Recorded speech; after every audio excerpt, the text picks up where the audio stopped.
Assalamualaikum warahmatullahi wabarakatuh. Saya nama Fatimah Zahra. Di sini saya akan menjelaskan tentang cara memperoleh minyak atsiri. Ada 3 cara. Yang pertama ada cara pemerasan, yang kedua ada cara penyulingan atau destilasi, dan yang ketiga ada cara enflorage. Yang pertama saya jelaskan tentang cara pemerasan.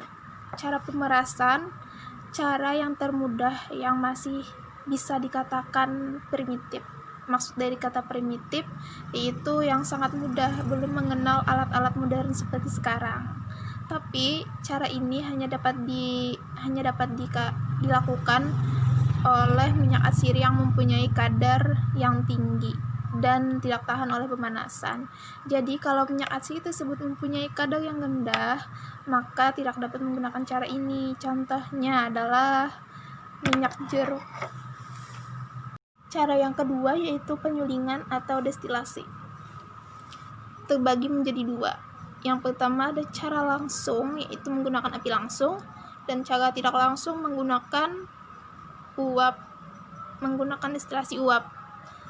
Cara langsung penyulingan dengan air, yaitu bahan yang akan diolah dimasukkan ke dalam sebuah bejana di atas pelat yang berlubang dan bejana berisi air.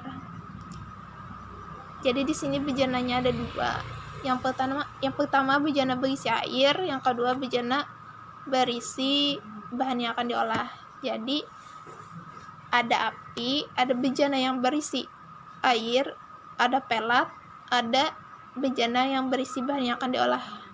Pelat itu sejenis piringan kecil, piringan tipis, berasal dari bahan logam yang berlubang. Jadi uap air yang naik melalui lubang dan melalui sebuah pendingin. Jadi uap itu naik dari lubang-lubang kecil si pelat tadi. Kemudian minyak yang keluar dengan uap air ditampung. Jadi minyaknya yang dari pelat yang berisi bahan tadi akan keluar dengan uap dan ditampung. Nah, cara ini hanya dapat digunakan untuk jumlah bahan bakal yang sedikit, karena jumlah air yang akan menjadi uap dan membawa serta minyak terbatas jumlahnya. Yang kedua ada penyulingan dengan air dan uap.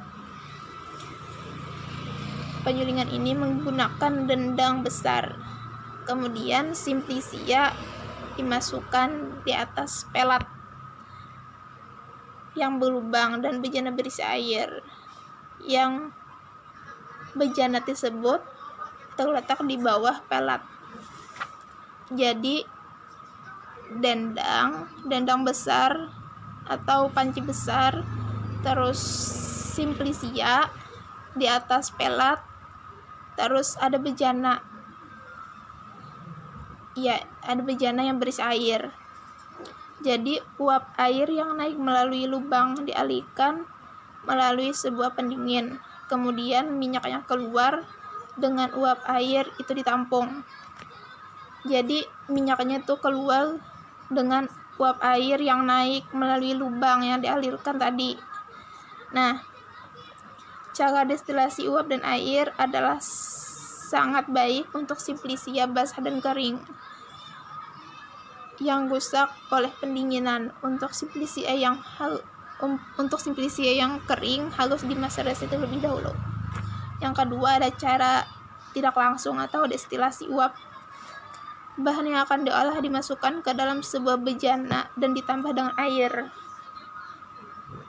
Jadi ada bahan, ada bejana, terus disatukan. Jadi bahan itu dimasukkan ke dalam bejana, yang mana bejana tersebut ada ditambah lagi dengan air.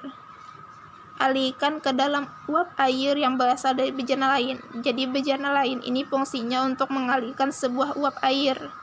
Cara ini dapat digunakan untuk bahan bakal yang jumlahnya banyak.